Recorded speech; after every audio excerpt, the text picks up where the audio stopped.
मालिक ने वैसे तो ठोक कर कह दिया कि कामी क्रोधी लालची इनसे भक्ति ना होई, भक्ति करे कोई सूरमा जात वर्ण कुल कोई।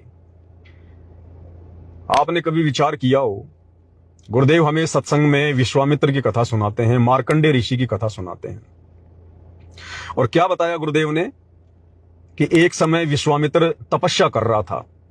इंद्र को चिंता हो गई, अब इसकी तपस्या कैसे खंडित की जाए, इसके तप को कैसे खंडित किया जाए।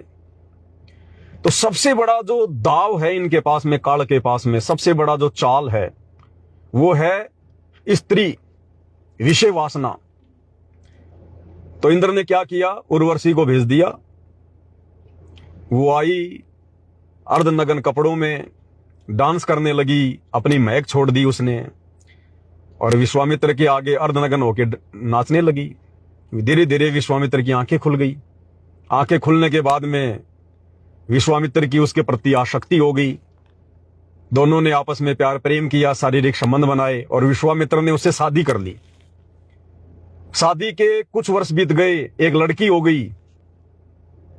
और जब इंद्र ने देख लिया, जब काल ने देख लिया कि विश्वामित्र का तप यानी भक्ति जैसा वो करते थे वो खंडित हो चुकी है, उस समय उसने उस उर्वशी को आज्ञा दी कि अब तू वापस आ जा, तेरा काम पूरा हो गया। तो उर्वशी ने कहा कि ऋषि जी अब मैं चली, मेरा काम पूरा हो गया, ना तू मेरा पति ना मैं तेरी पत्नी, और तू काहे का भगत है, तू काहे का ऋषि जी है। घर छोड़ के निकला था भगवान प्राप्ति के लिए, भगत बना था भगवान के लिए कि मन कर्म आत्मा से मैं पाक और पवित्र रह के भगवान को प्रसन्न करूंगा, और एक औरत के चक्कर में आके तूने अपनी भक्ति बर्बाद कर ली, अपना तप खंडित कर लिया तूने, संभालिए बेटी, और चली गई। अब भाई और बहनों, विश्वामित्र का तप किसने खंडित किया? एक स्त्री ने। विश्वामित्र ने कोई व्यभिचार नहीं किया, कोई बलात्कार नहीं किया, उसने उस उर्वशी से शादी की, अपने पास अपनी पत्नी रूप में रखा, और वो उसकी पत्नी भी उसके लिए भक्ति की बर्बादी का कारण बन गई, बर्बादी का कारण है। इसलिए भाई और बहनों, ये सबसे बड़ी जो बीमारी है ये स्त्री है। भक्ति मार्ग में स्त्री, कहते हैं ना, चोर को खांसी और भगत को दासी, ये सबसे बड़ा रोग है ये। अगर आप भक्ति करने निकले हो घर से, या अपने घर में रह के भक्ति कर रहे हो, दासी यानी स्त्री, विषय वासना, ये सबसे बड़ा रोग है। और चोर अगर चोरी करने निकला है और अगर खांसी हो रही है उसको, तो वो उसको मरवा देगी। घर में घुस गया और खांसी शुरू हो गई, पकड़ा जाएगा, लोग मारेंगे। इसी प्रकार भगत है, भक्ति कर रहा है, और औरत के भी संपर्क में है, अपनी या चाहे कोई और की, वो सबसे बड़ी बीमारी है। परमात्मा कहते हैं आग पराई या अपनी, हाथ दिए जल जाए। औरत अपनी या पराई, उसको भोगे सब कुछ जाए। तो ये विश्वामित्र का उदाहरण है। उसने कोई दूसरी स्त्री के साथ में संभोग नहीं किया, उसने शादी करी और उसके साथ शारीरिक संबंध बनाए, और खुद की स्त्री भी उसके लिए काल बन गई, काल।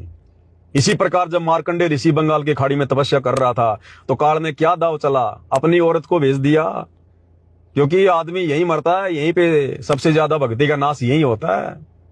इसलिए भाई और बहनों, परमात्मा अपने मुख से नहीं कहेंगे कि बच्चों तुम रमेणी मत करो, तुम शादी मत करो। गुरुजी नहीं कहेंगे, क्योंकि गुरुजी ने उधर काल को भी तो वरदान दे रखा है कि तू रोजाना 1 लाख स्त्री पुरुष खाएगा। तो गुरुजी अगर मना कर देंगे कि कोई शादी नहीं करेगा, बच्चे पैदा नहीं करेगा, ये तो काल का जाल है, तो फिर काल के लिए बच्चे कहां से पैदा होंगे। इसलिए भगवान ने तो बैलेंस बना के चलना पड़ता है।